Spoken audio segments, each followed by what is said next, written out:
വെക്കേഷനൊക്കെ ആയിട്ട് എല്ലാവരും ഫോണിലും ടി വിയിലൊക്കെയാണെന്ന് അറിയാം. അതൊക്കെ കാണുന്നതിന് ഒരു കുഴപ്പമില്ല. എന്നാൽ നമുക്ക് ഈ വെക്കേഷൻ കുറച്ച് പ്രൊഡക്റ്റീവ് ആക്കിയാലോ, കൂടെ കുറച്ച് ക്യാഷും കൂടെ ഒപ്പിച്ചാലോ. അപ്പം അതിന് പറ്റിയ കുറച്ച് ബിസിനസ് ഐഡിയാസ് ആയിട്ടാണ് വന്നത്. ബിസിനസ് എന്ന് കേൾക്കുമ്പോൾ ഞെട്ടൊന്നും വേണ്ട. ഒരു 100 രൂപ വെച്ച് സ്റ്റാർട്ട് ചെയ്യാൻ പറ്റിയ ഐറ്റംസ് ഒക്കെ. പിന്നെ ഇതൊക്കെ പറഞ്ഞുതരാൻ മാത്രം ചേച്ചിക്ക് എന്ത് എക്സ്പീരിയൻസ് ഉള്ളതെന്ന് വെച്ചാൽ എനിക്കൊരു എക്സ്പീരിയൻസും ഇല്ല. ഞാനൊരു വീഡിയോ കണ്ടപ്പോൾ എനിക്ക് ഇൻട്രസ്റ്റ് തോന്നി. പിന്നെ 3-4 വീഡിയോസും കൂടെ കണ്ട് റെഫറൻസ് എടുത്താട്ടോ ഞാൻ ഈ വീഡിയോ ചെയ്യുന്നത്. പിന്നെ നമ്മുടെ ഈ മാസത്തെ മന്ത്ലി ഗിഫ്റ്റിൻ്റെ ഫസ്റ്റ് വീഡിയോ കൂടെയാണിത്. അപ്പോൾ ഈ വീഡിയോയുടെ താഴെ എന്താ കമൻറ്റ് ചെയ്യുന്നതെന്ന് ഞാൻ ഈ വീഡിയോയുടെ അവസാനം പറയുന്നുണ്ട്. അപ്പോൾ ഇത് ഫുള്ളായിട്ട് കാണാൻ ശ്രമിക്കാം കേട്ടോ. അപ്പം നമുക്ക് വീഡിയോയിലേക്ക് പോകാം. നമ്മുടെ ഫസ്റ്റ് ഐറ്റം എന്ന് പറഞ്ഞാൽ ക്രോഷ്യ ഐറ്റംസ് ആണ്. അപ്പോൾ ക്രോഷ്യ ചെയ്യാൻ താല്പര്യം ഉണ്ടെങ്കിൽ മാത്രം അതിലേക്ക് കടന്നാൽ മതി. കാരണം നമുക്ക് അതിന് കുറച്ച് ഐറ്റംസ് മേടിക്കേണ്ടതായിട്ടുണ്ട്. അപ്പോൾ അതിൽ ഇൻട്രസ്റ്റ് ഇല്ലാത്ത ഒരാൾ അത് തിരഞ്ഞെടുത്ത് കഴിഞ്ഞാൽ നമ്മൾ മേടിച്ച ഐറ്റംസ് ഒക്കെ വെറുതെ വേസ്റ്റ് ആയിപ്പോകും. കാരണം കുറച്ച് ഹാർഡ് വർക്ക് ചെയ്യേണ്ട ഒരു ഐറ്റം കൂടി ആട്ടോ അത്. കാരണം നമ്മളത് കൈ വെച്ച് ഇങ്ങനെ ഓരോന്ന് തുന്നിയെടുക്കുകയാണ്. അപ്പോൾ കുറച്ച് ക്ഷമ കൂടി അതിന് വേണം കേട്ടോ. അതുകൊണ്ടാണ് ഞാൻ പറഞ്ഞത് ഹാർഡ് വർക്ക് മസ്റ്റാണ് അതിൽ. ഇനി നമുക്ക് രണ്ടാമത്തെ ഐറ്റത്തിലേക്ക് പോകാം. എല്ലാവർക്കും അറിയാവുന്ന പോലെ തന്നെ നമ്മുടെ റെസിൻ ആർട്ട് ആട്ടോ. ഇത് കുറേ ഇപ്പം വീഡിയോസിലൊക്കെ നിങ്ങൾ കണ്ടിട്ടുണ്ടാവും. റെസിൻ ആർട്ട് ഇപ്പോൾ പ്രായ വ്യത്യാസം ഇല്ലാതെ എല്ലാവരും ചെയ്യുന്നുണ്ട്. പിന്നെ ഇച്ചിരി കെയർഫുൾ ആയിട്ട് ചെയ്യണമെന്ന് മാത്രം, വേറൊന്നുമല്ല. നമ്മൾ അതിൽ യൂസ് ചെയ്യുന്ന ചില ഐറ്റംസ് കെമിക്കൽസ് ഉണ്ട്. അപ്പോൾ അതൊന്ന് കെയർഫുൾ ആയിട്ട് നമ്മൾ മാസ്ക് ഒക്കെ യൂസ് ചെയ്താൽ മതി. പിന്നെ ഇതെല്ലാം ചെയ്യുമ്പോൾ നമുക്ക് ഇൻട്രസ്റ്റ് ഉണ്ടാവണം. ഇഷ്ടമില്ലാത്ത കാര്യം ചെയ്താൽ നമ്മൾ എന്തായാലും സക്സസ് ആവാൻ ഭയങ്കര പാടാണ്. അപ്പോൾ അതൊക്കെ ഒന്ന് ഓർത്ത് വെക്കുക കേട്ടോ. ഇനി നമ്മുടെ മൂന്നാമത്തെ ഐഡിയ ആണ് സ്ക്രച്ചീസ് ആൻഡ് ഹെയർ ഐറ്റംസ്. അപ്പോൾ ഇതാണ് ഞാൻ നോക്കിയിട്ട് ഏറ്റവും അഫോർഡബിൾ ആയിട്ട് നമുക്ക് ചെയ്യാൻ പറ്റുന്ന. കാരണം ഇതുണ്ടാക്കാൻ നമുക്ക് ഒത്തിരി ആവശ്യമൊന്നുമില്ല. ഒരു ചെറിയ സൂചി നൂലും പിന്നെ ചെറിയൊരു മെറ്റീരിയലും മതി. നമുക്കത് വെച്ച് സ്ക്രച്ചീസ് ഉണ്ടാക്കാം. 10 രൂപ കൊടുത്ത് നമുക്ക് 1 മീറ്റർ എലാസ്റ്റിക് കിട്ടും കേട്ടോ. പിന്നെ നമ്മുടെ ഹെയർ ക്ലിപ്പൊക്കെ 5 രൂപയുടെ മേടിച്ചിട്ട് അതിൻ്റെ ടോപ്പ് നമുക്ക് ബോയോ അല്ലെങ്കിൽ ബീഡ്സ് വെച്ചുള്ള ഡിസൈൻസോ അല്ലെങ്കിൽ നമുക്ക് ക്ലേ വെച്ച് തന്നെ കുറേ സംഭവങ്ങളൊക്കെ ഉണ്ടാക്കി അതിൻ്റെ മേലെ ഒട്ടിച്ചു കൊടുക്കാം.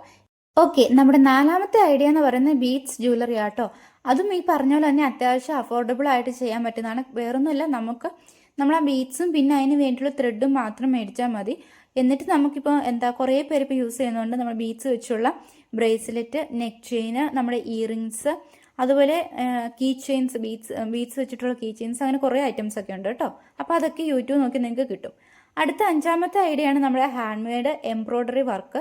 അത് വേറൊന്നുമില്ല, നമ്മളിപ്പോൾ കല്യാണമായാലും അല്ലെങ്കിൽ ഒരു ആനിവേഴ്സറി ബർത്ത്ഡേ ഒക്കെ വന്നാലും ഇപ്പം എംബ്രോയ്ഡറി ഡിസൈൻസ് വെച്ച് ഗിഫ്റ്റ് കൊടുക്കുന്നുണ്ട് കേട്ടോ. നമ്മുടെ നെയിം എഴുതി, അല്ല നമ്മുടെ നെയിമിൻ്റെ ഫസ്റ്റ് ലെറ്റർ എഴുതി, അല്ല 2 പേരുടെ ഫോട്ടോ വെച്ച് അതിലൊക്കെ നമ്മളിങ്ങനെ ത്രെഡ് വെച്ച് നമ്മൾ ജസ്റ്റ് സ്റ്റിച്ച് ചെയ്ത് കൊടുക്കുന്നുണ്ട്. അതിന് നമ്മൾ ഈ പറഞ്ഞ പോലെ തന്നെ നമ്മുടെ സൂചിയും നൂലും മാത്രം മതി, മെഷീനൊന്നും വേണ്ട.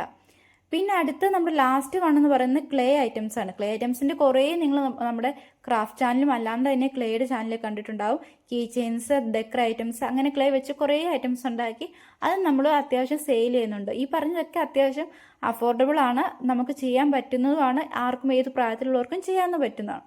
പിന്നെ ഇതൊക്കെ നമ്മുടെ ഇൻട്രസ്റ്റ് വെച്ചാണ്. ഇതല്ലാണ്ടും കുറേ ഐഡിയാസ് ഉണ്ട്. നിങ്ങൾക്ക് യൂട്യൂബ് നോക്കിക്കഴിഞ്ഞാൽ ഓരോ ഐഡിയാസും എങ്ങനെ ചെയ്യുന്നതെന്ന് അതിൻ്റെ ബേസിക് തൊട്ട് അഡ്വാൻസ്ഡ് വരെയുള്ള നമുക്ക് വീഡിയോസ് കിട്ടും. അപ്പം നിങ്ങൾക്ക് ഏതിലാണ് ഇൻട്രസ്റ്റ് അത് മാത്രം ഒന്ന് തിരഞ്ഞെടുത്ത് അതിന് വേണ്ടി കാര്യങ്ങളൊക്കെ വീഡിയോസ് കണ്ട് നിങ്ങൾക്ക് ഉറപ്പുണ്ടെങ്കിൽ മാത്രം അതിനുള്ള ഐറ്റംസ് മേടിച്ച് ചെയ്തു തുടങ്ങും കേട്ടോ. പിന്നെ ഐഡിയാസ് മാത്രം പറഞ്ഞു തന്നാൽ പോരല്ലോ, അതെങ്ങനെ പബ്ലിക്കിന് മുന്നിൽ പ്രസന്റ് ചെയ്യുന്നും കൂടെ വേണ്ടേ. അപ്പോൾ എല്ലാവർക്കും അറിയാവുന്നല്ലോ തന്നെ ക്യാഷ് ഒന്നും കൊടുക്കാണ്ട് പ്രസന്റ് ചെയ്യാൻ പറ്റുന്ന ഒറ്റ സ്ഥലമുള്ളൂ, അത് നമ്മുടെ സോഷ്യൽ മീഡിയാസ് തന്നെയാണ്. അപ്പോൾ അതിൽ ഫസ്റ്റ് വൺ എന്ന് വെച്ചാൽ നമ്മുടെ യൂട്യൂബാണ്. അപ്പോൾ നിങ്ങൾ ചെയ്യാൻ പോണ ഏത് വർക്കാണോ അതിനെ റിലേറ്റ് ചെയ്ത് ഒരു ചാനൽ ക്രിയേറ്റ് ചെയ്യുക, അതിന് പറ്റിയ ഒരു പേര് കൂടെ കൊടുക്കുക.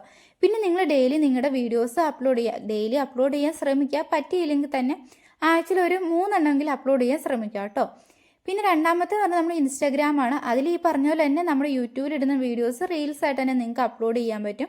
പിന്നെ നമുക്ക് യൂട്യൂബ് കിട്ടാത്ത കുറച്ച് ഓപ്ഷൻസ് ഉണ്ട്. വേറൊന്നുമല്ല, നമുക്ക് കോൺടാക്റ്റ് ഇൻഫർമേഷൻ കൊടുക്കാൻ പറ്റും. കാരണം നമുക്ക് മെസ്സേജ് ചെയ്യാനുള്ള ഓപ്ഷൻ ഉണ്ട്. കൂടാതെ നമ്മുടെ ഫോൺ നമ്പർ ആഡ് ചെയ്താൽ ഡയറക്റ്റ് നമ്മുടെ വാട്സപ്പിലേക്ക് മെസ്സേജ് വരാനുള്ള ഓപ്ഷനും കൂടെ ഉണ്ട്. അപ്പോൾ യൂട്യൂബിൽ നമുക്ക് കമൻറ്റ് സെക്ഷൻ മാത്രമേ ഓപ്ഷനുള്ളൂ. ഇവിടെ നമുക്ക് കോൺടാക്ട് ചെയ്യാനുള്ള ഓപ്ഷനും കൂടെ വരുന്നുണ്ട്. പിന്നെ മൂന്നാമത്തെ ഒരു പ്ലാറ്റ്ഫോം എന്ന് വെച്ചാൽ നമ്മുടെ വാട്സപ്പാണ്. എല്ലാവർക്കും അറിയാവുന്നവർ തന്നെ നമുക്ക് വാട്സപ്പിൽ സ്റ്റാറ്റസ് ഇടാം. അതുപോലെ തന്നെ നമുക്ക് ഡയറക്റ്റ് കോൺടാക്ട് ചെയ്യാൻ പറ്റും. പിന്നെ അതുപോലെ തന്നെ നമ്മുടെ അടുത്തുള്ള ആൾക്കാരിലേക്ക് കൂടുതലെത്തും. കാരണം നമ്മുടെ വാട്സപ്പ് കോൺടാക്റ്റിൽ നമ്മൾ കൂടുതലും നമ്മൾ അറിയുന്നവരായിരിക്കുമല്ലോ. അപ്പോൾ കൂടുതൽ നമ്മൾ കസിൻസ്, റിലേറ്റീവ്സ്, നെയ്ബേഴ്സ് അവരിലേക്കൊക്കെ കൂടുതലെത്തും. അപ്പോൾ അവർക്ക് നമ്മൾ ഓൾറെഡി അറിയാവുന്നുണ്ട്, ട്രസ്റ്റിൻ്റെ ഒരു പ്രശ്നമില്ല. അപ്പോൾ നമുക്ക് ഓർഡേഴ്സ് അവരിൽ നിന്ന് ആദ്യം കിട്ടാനും ചാൻസ് കൂടുതലാണ്. നമ്മളിപ്പോൾ പറഞ്ഞ കാര്യങ്ങളെല്ലാം ഒരു ബിസിനസ് മൈൻഡ് ചെയ്യുന്നതാണ്. ഇനി ഇത് കൂടാതെ നമ്മൾ ശ്രദ്ധിക്കേണ്ട വേറെ 3-4 കാര്യങ്ങൾ ഞാൻ ഇമ്പോർട്ടൻറ്റ് പോയിന്റ്സ് ആയിട്ട് പറയുന്നത്. ഫസ്റ്റ് എന്ന് പറഞ്ഞാൽ ടൈമാണ്. നമ്മൾ എന്ത് ചെയ്യുമ്പോഴും അതിനായിട്ട് കുറച്ച് ടൈം നമ്മൾ മാറ്റി വെക്കണം. ഇപ്പോൾ എന്തായാലും വെക്കേഷൻ ടൈമാണ്, അപ്പോൾ നിങ്ങൾക്ക് ആവശ്യത്തിൽ കൂടുതൽ ടൈമുണ്ട്. അപ്പോൾ എന്തായാലും കുറച്ച് ടൈം അതിനായിട്ട് മാറ്റി വെക്കുക. പിന്നെ രണ്ടാമത്തെ കാര്യം എന്ന് പറഞ്ഞാൽ പ്രോപ്പർ വിഷൻ. ഞാൻ എന്താ ചെയ്യേണ്ടത്, എനിക്ക് എന്തിലും ഇൻട്രസ്റ്റ് ഉള്ള, എന്നെ കൊണ്ട് ചെയ്യാൻ പറ്റൂ എന്നുള്ളൊരു പ്രോപ്പർ വിഷൻ വേണം. മൂന്നാമത്തെ കാര്യം എന്ന് പറഞ്ഞാൽ ഹാർഡ് വർക്ക്. അതെല്ലാവർക്കും അറിയാവുന്ന പോലെ തന്നെ പകുതിക്ക് വെച്ച് ഇട്ടിട്ട് പോകരുത്. എന്ത് പണി ചെയ്യുമ്പോഴും അത് കണ്ടിന്യൂ ചെയ്യാനുള്ളൊരു മനസ്സ് നമുക്ക് വേണം. ഒപ്പം നമ്മുടെ ഹാർഡ് വർക്കും വേണം കേട്ടോ. പിന്നെ നാലാമത്തെ ആൻഡ് ഇമ്പോർട്ടൻ്റ് ആയിട്ടുള്ള പോയിൻ്റാണ് ഡോണ്ട് ഗീവ് അപ്പ്. ഇടയ്ക്ക് വെച്ച് നിർത്താൻ പാടില്ല. ഞാൻ ബിസിനസ് തുടങ്ങി 2 ആഴ്ച കൊണ്ട് എനിക്ക് ഓർഡർ ഒന്നും കിട്ടിയില്ല, അതുകൊണ്ട് ഞാൻ ഇടയ്ക്ക് വെച്ച് നിർത്തുമെന്ന് പറഞ്ഞിട്ട് കാര്യമില്ല. പബ്ലിക്കിന് നമ്മൾ ട്രസ്റ്റ് തോന്നിക്കഴിഞ്ഞാൽ അവർ എന്തായാലും ഓർഡർ തരും. അപ്പോൾ കുറച്ച് നാൾ നമ്മൾ വെയിറ്റ് ചെയ്യേണ്ടി വരും കേട്ടോ. പിന്നെ അപ്പോൾ ഇത്രയൊക്കെയാണ് എനിക്ക് പറയാനുള്ളത്. പിന്നെ നമ്മുടെ വീഡിയോ കമൻറ്റ് ചെയ്യേണ്ട കാര്യം എന്താണെന്ന് വെച്ച് കഴിഞ്ഞാൽ നിങ്ങൾക്ക് ഈ പറഞ്ഞ ഐഡിയാസിൽ ഏറ്റവും ഇഷ്ടപ്പെട്ട ഐഡിയാസ് ഏതാ. ഇനി ഇഷ്ടപ്പെട്ടില്ലെങ്കിൽ നിങ്ങളുടെ മൈൻഡിലുള്ള വേറെ എന്തെങ്കിലും ഐഡിയാസ് ഉണ്ടോ, അങ്ങനെ എന്തെങ്കിലുമൊക്കെ ഉണ്ടെങ്കിൽ അത് കമൻറ്റ് ചെയ്യുക കേട്ടോ. മന്ത്ലി ഗിഫ്റ്റിൻ്റെ കാര്യം മറക്കാണ്ട് വീഡിയോയ്ക്ക് കമൻറ്റ് ചെയ്യുക. ഒരു ഗിഫ്റ്റ് കിട്ടുന്ന ചാൻസ് അല്ലേ, വെറുതെ കളയണ്ടെന്നേ. പിന്നെ എന്നും പറയുന്നത് തന്നെ വീഡിയോ കണ്ട് ഇഷ്ടമായ ലൈക്കും സബ്സ്ക്രൈബും ഒന്നും മറക്കണ്ട കേട്ടോ. അപ്പോൾ നമ്മൾ അടുത്ത വീഡിയോ കാണുന്നവരെ ബൈ ബൈ.